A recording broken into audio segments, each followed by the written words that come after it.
Corps à corps,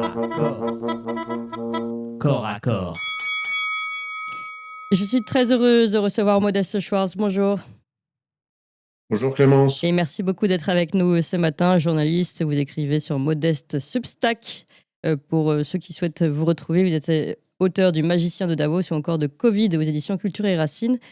Alors, évidemment, c'est un sujet que vous suivez de très près. Il y a beaucoup et vous avez écrit plusieurs et proposé plusieurs analyses sur ce qui se passait. Et pas que sur la dernière question de l'ingérence de Pavel Durov, mais aussi sur la personnalité de Georges Simion et sur ce qu'il représentait dans les élections par rapport à Georgescu. Donc, comment vous voyez aujourd'hui ces dernières actualités, cette accusation, ce renversement de situation où Georges Simion, dans un premier temps, prend la place de Georgescu, ensuite, perd les élections, puis ensuite accepte la défaite et ensuite demande le lendemain officiellement à la Cour constitutionnelle d'annuler les élections présidentielles roumaines. Comment vous voyez comment vous analysez ce qui s'est passé ? Disons que le moins qu'on puisse dire, c'est que le comportement de Georges Simion au cours des derniers jours, et même on pourrait dire semaines, mais surtout des derniers jours, est pour le moins chaotique. Il a passé toute la journée, donc du dimanche dernier, le dimanche du scrutin, à hurler à la fraude. Attention, je ne suis pas en train de dire qu'il n'y a eu aucune forme de fraude. La fraude électorale en Roumanie, et pas qu'en Roumanie, est un phénomène en fait endémique, parce qu'il existe des incitations structurelles, si vous voulez, pour les maires notamment de communes rurales, etc., de faire voter surtout leurs pauvres, leurs assistés sociaux, tout ça. Donc, je suis pas en train de vous dire que c'est la Suisse et que bon, d'accord. Il y a de la fraude, il y en a sûrement eu. Simion, pendant toute la journée du vote, a surjoué ça. Il parlait de centaines de milliers bon. Alors ici, me semble Modeste, pardon, excusez-moi, si je peux juste rajouter quelques éléments, parce que du coup, je l'ai interviewé moi-même pour aller dans votre sens vers 15h, et je lui dis, mais alors, vous avez parlé ce matin en conférence de presse de fraude et de vote venu de Moldavie en masse et de fraude de morts qui votaient. C'est ce je lui dis, mais est-ce que vous avez des éléments concrets ? Est-ce que vous avez des preuves ? Et il me disait, à l'heure qu'il est, non. Donc, en fait, c'est ce que vous dites. C'est-à-dire, il parle de fraude. Alors, peut-être qu'en effet, il craignait cette fraude, je ne sais pas. Mais en tout cas, à l'heure de l'interview, il n'avait pas d'éléments concrets sur cette fraude. Voilà, et ensuite, à peut-être 1 heure des résultats, il se déclare vainqueur sur les réseaux sociaux. Et puis dans son discours aussi, à 21h, il déclare vainqueur. Pour à peu près 1 heure, 1 heure et demie plus tard, admettre sa défaite. Oui. C'est quand même très lourd, parce que, vous comprenez, ou bien il y a fraude ou il n'y a pas fraude. Exactement. S'il y a fraude, admettre sa défaite. Bon, il admet sa défaite. Oui. De manière assez surprenante, du coup, pour ensuite, donc quelques jours plus tard, hier concrètement, annoncer qu'il va contester devant la fameuse Cour constitutionnelle qui a été l'instrument du putsch constitutionnel du 6 décembre dernier. Contester les résultats du scrutin, attention, pas sur le motif des fraudes, mais en invoquant une ingérence étrangère, en l'occurrence française. Oui. Alors là aussi qu'on s'entende, je ne suis pas en train de dire qu'il n'y a pas eu d'intention, voire de manœuvre d'ingérence. On pourrait même dire que tout ça, de la part de la Macronie, a été des instruments locaux à Bucarest de la Macronie. Tout ça a été assez visible. Le gros problème, c'est que là, on ne parle plus. On est revenu en fait à ce logiciel du 6 décembre 2024, c'est-à-dire on ne parle plus de l'expression de la volonté populaire, parce que quand il y a fraude, quand on bourre les urnes, c'est de ça qu'il est question, c'est que l'expression de la volonté populaire, bourrer les urnes, c'est une falsification de l'expression de la volonté populaire. Non, là on parle maintenant de nouveau, on parle d'ingérence, c'est-à-dire en fait, on parle des conditions de la formation. Tout à fait. De l'opinion. De la volonté populaire. Et là, j'ai envie de dire que Simion, une nouvelle fois, légitime le coup d'État du 6 décembre dernier. Ses adversaires au sein du camp, qu'on appelle souverainiste, le terme par galvaudé, le camp national roumain, il y avait toute une mouvance autour notamment de l'avocat Dan Kitik, qui critiquait la décision de Simion de se présenter au nom de Georgescu à cette ressucée d'élection, en expliquant que non, le retour à l'ordre constitutionnel, c'est organiser enfin ce second tour de fin 2020 qui aurait dû avoir qui aurait dû avoir lieu. Voilà. Bon, Simeone légitime en quelque sorte implicitement, tout en disant qu'il se bat contre, mais il Oui, oui. légitime le coup d'État se présentant au nom de Georgescu, comme remplaçant de Georgescu. Il est vrai que Georgescu ne l'a pas démenti, ne s'est pas dédié, hein, donc tout ça se fait avec l'accord au moins tacite, implicite de Georgescu. D'autant plus Et que, pareil, je rajoute une précision. Moi, justement, j'ai beaucoup recherché à quel point Georgescu était derrière ou pas, instrumentalisé ou pas, à quel point il était utilisé par Georges Simion dans cette. En tout cas, ce qui est sûr, c'est qu'il s'est vraiment rendu physiquement aux côtés de Georges Simion au moment du vote du dimanche matin.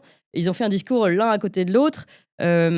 Donc, bon, peut-être qu'il avait un pistolet sur la tempe, mais en tout cas, c'était pas visible. Il était là à ses côtés. oui, il a légitimé là. Et hier, donc, on pourrait dire que Simeone légitime une nouvelle fois le coup d'État du 6 décembre dernier, parce que quand on regarde en droit, l'énorme problème, hein, de cette décision du 6 décembre 2024, c'est cette idée qu'on peut annuler des élections en invoquant, que ce soit vrai ou pas, du coup c'est même plus ça le problème, en invoquant ce qu'ils appellent une ingérence, donc une influence sur TikTok, etc., c'est-à-dire la formation de la volonté Tout à populaire. fait, c'est pas la même chose. Ce qui revient à dire que les électeurs, alors cette fois-ci en Roumanie, mais demain peut-être en France, sont considérés comme des enfants mineurs, vous voyez, donc il faudra un contrôle parental, parce que s'ils voient certaines choses sur TikTok, ça va les rendre fous, tout d'un coup ils vont devenir, je sais pas, poutinistes, complotistes, etc. Et du coup, la volonté électorale qui se forme par la suite ne compte plus. Ouais, et malheureusement, la démarche qu'a annoncée hier, est-ce qu'il va vraiment le faire? Oui, je pense, du moment qu'il l'a annoncé. Donc, de contester ces nouvelles élections en invoquant finalement le même argument. Simplement, cette fois-ci, à la place d'une ingérence russe, d'ailleurs toujours pas prouvée, mais bon, factuellement, il y aurait une ingérence française, peut-être un peu plus facile d'ailleurs à prouver. Oui. Mais enfin, le grand problème, c'est que l'intention d'ingérence, si vous voulez, il faut être naïf, il faut être angélique pour s'imaginer qu'il n'y a pas d'ingérence. Toutes les grandes puissances, et même les puissances moyennes, en permanence cherchent à peser, à influer. Vous voyez. Les Russes aussi, très certainement. S'ils ne l'ont pas fait l'année dernière en Roumanie, c'est peut-être plutôt faute de moyens ou faute de motivation, parce que finalement, c'est pas si stratégique que certains le prétendent, la Roumanie dans tout ça, plutôt que par angélisme. Vous voyez, l'angélisme du Kremlin, non, il faut arrêter. En revanche, la grande question, c'est l'effet de cette ingérence. C'est-à-dire, est-ce qu'il suffit vraiment de balancer des trucs sur TikTok, voyez, et qu'est-ce que ça suppose qu'est-ce que ça implique en termes de conception de la démocratie? Vous voyez, c'est-à-dire, c'est la démocratie du contrôle parental. Alors, oui, Et, oui. et malheureusement, imaginez que maintenant la Cour constitutionnelle donne raison à Simeone. Le gros problème, c'est que par la même occasion, Simeone est avec derrière lui, parce qu'il a malgré tout encore derrière lui le plus gros de ce qu'on peut appeler le camp national roumain, implicitement aura aussi légitimé le coup d'État constitutionnel du 6 décembre dernier. Vous voyez, parce que si on peut le faire pour une ingérence française, on peut le faire pour une ingérence russe. Ensuite, évidemment, il reste la question de démontrer qu'il y a Après, vraiment... on peut se dire qu'il joue avec les armes du système et que finalement, c'est peut-être juste quelque chose de malin, de tactique. Oui, sauf que ça, c'est le genre de boomerang qui revient assez facilement, vous voyez, hein, c'est une arme à double tranchant. Oui. Euh, Alors, je voudrais juste résumer, parce que c'est clair ce que vous dites, et je pense que c'est important. J'ai eu la même analyse que vous, c'est-à-dire que il y a eu une confusion lexicale presque dans les différentes annonces qu'on a pu entendre. Il y a en effet cette accusation de fraude, mais finalement, pour le moment, fraude concrète, c'est-à-dire bourrage des urnes, que ce soit des arrivages de Moldavie, mais je le rappelle, en fait, la moitié des Moldaves ont un passeport roumain et donc ont le droit de voter. Bon, ils ont été fortement appelés par leur propre présidente à voter contre Georges Simion, mais bon, ça, encore une fois, c'est de l'influence, c'est pas du bourrage des urnes direct. Donc, c'est pas ce qu'on appelle la fraude aux urnes. Deuxième chose qui était évoquée dans les fraudes, c'était c'était quoi déjà l'autre fraude qu'il avait donné? Les morts. Bon, ça pour le moment, il n'avait pas d'éléments concrets. En tout cas, nous, aux dernières nouvelles, quand on l'interrogeait là-dessus. Et ensuite, oui, vient la deuxième question, celle de l'influence ou de l'ingérence. Jusqu'où ça va, en effet. Et à quel moment l'ingérence peut-être peut remettre en question une élection. Et ça, bon, c'est quand même un peu le jeu qu'on entend, mais qu'on a même pu entendre aux États-Unis quand on a parlé d'ingérence russe dans l'élection. Mais finalement, pareil, il n'y avait rien au dossier dans l'élection de Donald Trump. Là, ça a été, vous l'avez dit, une première fois cité pour évincer Calin Georgescu. Et finalement, on s'est rendu compte que, enfin, Viginum a lui-même rendu comme bilan qu'il n'y avait rien sur l'accusation d'ingérence russe. En revanche, il y avait bien un parti, le parti du centre droit, qui avait financé pour 300 000 € TikTok pour faire monter la campagne de Georgescu. Donc tout ça, bon. Ouais. Mais à quel point cette influence ou cette ingérence, en effet, peut remettre en question une élection, c'est aussi une question. Modeste Schwartz. Voilà, oui, j'allais le dire, parce que effectivement, il semblerait ça, c'est même le fisc roumain qui a déniché ce lièvre. Donc les comptes TikTok qui avaient effectivement été achetés, mais par des gens proches de Klaus Iohannis, pour en fait diviser le vote nationaliste. Bon, ben, d'accord, mais tout ça ne nous dit pas dans quelle mesure ça a marché. Et puis surtout, pourquoi ça a marché? Parce qu'attendez, amener plus de gens, par exemple sur TikTok ou sur d'autres réseaux sociaux, à rencontrer un contenu mis en ligne par Georgescu. C'est une chose. Mais enfin, je vais vous dire, s'il avait fait le genre de campagne qu'a fait là, par exemple, Simeon entre les deux tours, moi, je suis pas sûr qu'il aurait été si menaçant que ça pour le système. Vous voyez, Georgescu, TikTok ou pas, il devait avant tout sa popularité à un type de message, alors par certains aspects, on pourrait dire un peu démagogique, tout ça, voilà, je me prononce pas sur le fond, mais un type de message qui a énormément résonné avec la société roumaine. Oui, oui. C'est le livre que les Roumains attendaient pratiquement depuis l'exécution du couple Ceausescu. Donc c'est ça qu'il faut comprendre.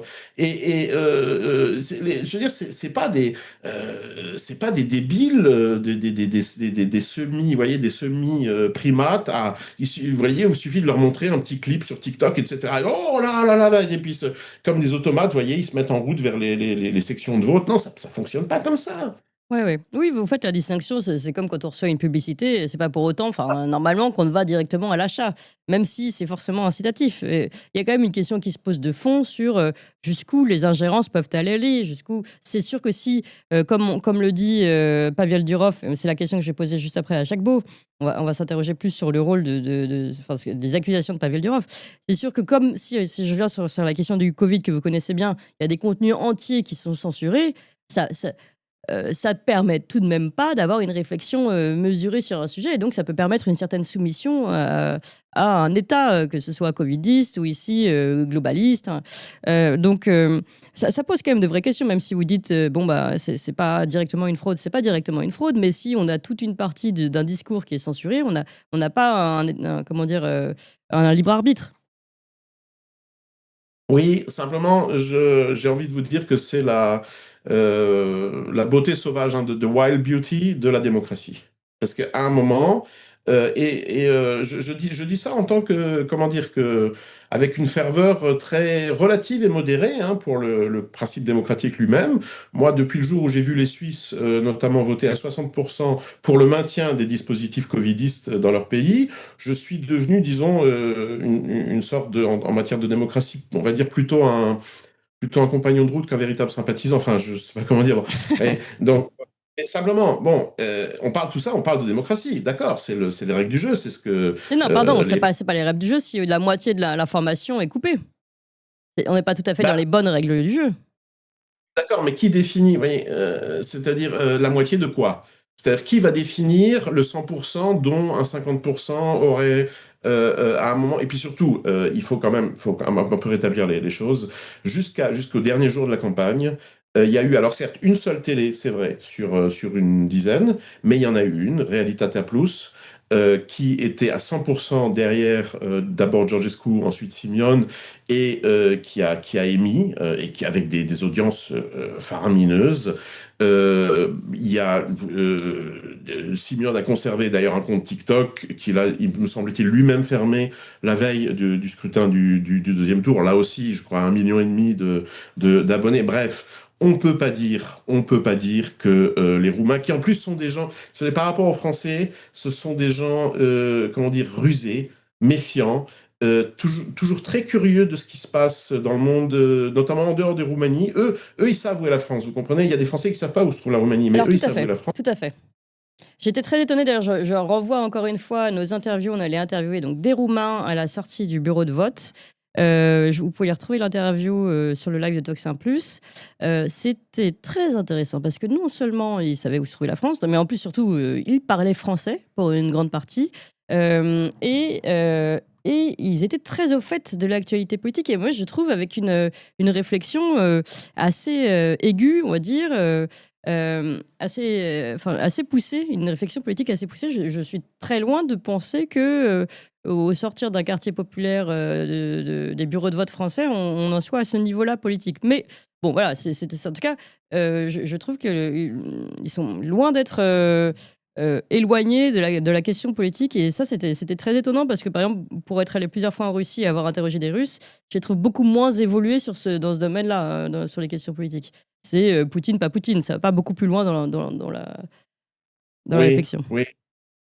Vous savez, c'est aussi dû au fait qu'au cours des 30 dernières années, il y a eu un processus d'occidentalisation. Attention, je ne suis pas en train de dire qu'ils sont devenus des copies conformes, hein, mais quand vous avez un pays où un quart de la population active passe au moins 6 mois dans l'année, concrètement en Europe de l'Ouest, pour y travailler, on va dire entre 6 mois et 12 mois. D'ailleurs, ensuite, il y a ceux qui reviennent juste pour les fêtes. Mais le grand problème est là, d'ailleurs. D'où, d'ailleurs, ces problèmes de recensement, de morts qui votent. C'est qu'en réalité, dans des situations pareilles, vous avez un peu la Arménie, par exemple, c'est que personne ne sait. En fait, les autorités elles-mêmes ne savent pas quelle est la population de ce pays. Parce que vous comprenez, les frontières sont ouvertes, ils vont, ils viennent, ils continuent à être portés sur les listes d'état civil, ceci, cela. Bon. Donc, et le résultat, quand même, au bout de 30 ans, c'est qu'il y a quand même eu un grand transfert, c'est-à-dire il y a quand même beaucoup de Roumains, notamment ceux qui ont des diplômes, qui ont séjourné assez longtemps en France, en Allemagne, au Danemark. Oui, tout à fait.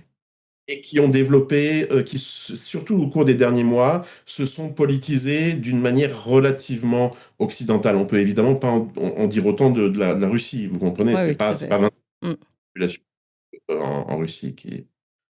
Merci beaucoup, en tout cas, Modeste Schwartz, pour votre analyse. C'était très intéressant de faire cette distinction importante entre fraude et influence. Et en effet, bon, on peut interroger l'ensemble du... Si on fait l'historique, l'ensemble des réactions de Georges Simion ces derniers temps, qui parle de fraude, mais ensuite qui ne dit rien de concret, puis ensuite qui dit d'accord, il y a eu des faits, et puis qui derrière repose la question de l'influence étrangère. Mais en tout cas, voilà, les questions sont posées. On continue de suivre ce dossier. Merci, Modeste Schwartz. Je rappelle que vous avez votre Substack qui s'appelle Modeste Substack, et vous êtes auteur du Magicien de Davos ou encore de Covid aux éditions Culture et Racines. Et tout de suite, on va parler de l'ingérence française, plus particulièrement. Chers amis, on vous l'avait promis, et ça y est, on se développe, on ouvre de nouvelles émissions. Vous avez déjà connu et rencontré les Tintins pour leur nouvelle émission des Tintins qui marche très fort. Évidemment, l'émission d'André Berkoff. Cette semaine sort une nouvelle émission scientifique où on va tenter de poser de véritables questions sur des débats scientifiques qui ne sont pas fermés, contrairement à ce que on veut nous faire croire. Donc pour toutes ces émissions et encore d'autres, comment reprendre le pouvoir politique aussi, une autre émission à suivre, et puis des émissions historiques, géopolitiques et bien d'autres qui vont arriver. Il nous faut de la place parce que évidemment la première chaîne est déjà très prise par toutes les émissions et diffusions du matin notamment. Donc il faut qu'on ouvre une nouvelle chaîne et il faut que vous suiviez le mouvement surtout et que vous alliez tout de suite vous abonner à la nouvelle chaîne. Il faut aussi en parler à tout le monde. On compte vraiment sur vous parce que si on veut ouvrir ces nouvelles émissions, il faut que vous suiviez le mouvement et vraiment que vous alliez vous abonner tout de suite à la nouvelle chaîne YouTube. C'est pas compliqué, c'est gratuit, ça se fait en 2 clics. On vous met tout de suite le lien là, pouf, il apparaît. Le lien, vous pouvez vous abonner. C'est Toxin Plus, c'est ça, la nouvelle chaîne YouTube, Toxin Plus, pour toutes les émissions de l'après-midi. Donc, vous pouvez la trouver sur Toxin-Plus en lettres majuscules ou tout simplement, on va vous mettre le lien et vous cliquez immédiatement. Je vous fais confiance. Allez-y tout de suite. 1, 2, 3, Toxin Plus, allez-y.